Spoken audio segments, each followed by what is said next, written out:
Udazken honetan, Euskaraldiaren bigarren edizioa izango dugu. Azaroaren 20tik abenduaren 4 bitartean, milaka belarriprest eta ahobizik hizkuntza ohiturak aldatzeko ariketa soziala egingo dugu.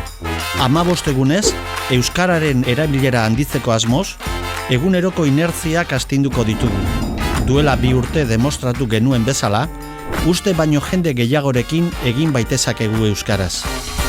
Euskaraz gehiagorekin eta gehiagotan egin nahi dugun 16 urtetik gorako herritarrek hartuko dugu parte euskaraldian.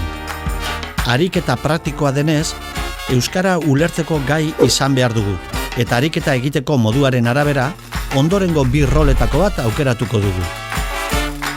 Ahobizi. Ulertzen duten guztiekin euskaraz egingo dut uneoro. Kideek ulertzen ote duten ez dakidanean, lehen hitzak beti euskaraz egingo ditut. Ulertzen badute, hala jarraituko dut.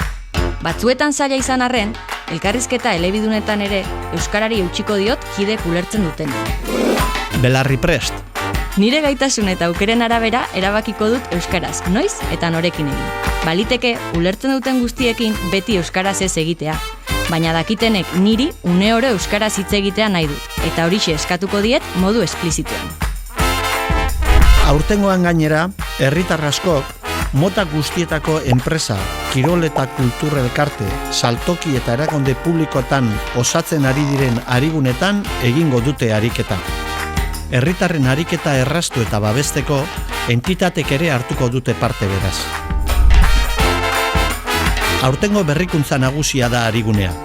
Euskaraz lasai aritzeko gunea.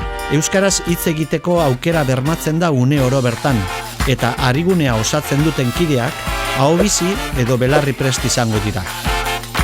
Ohiko taldez gain, herritarrekiko harremanetarako kanpo ariguneak ere izango dituzte entitateek. Euskaraz gehiagorekin eta gehiagotan egiteko, herritarrek belarriprest edo ahobizi gisa emango dugu izena euskaraldian. Rola aukeratzean, gakoa jokaeran dago.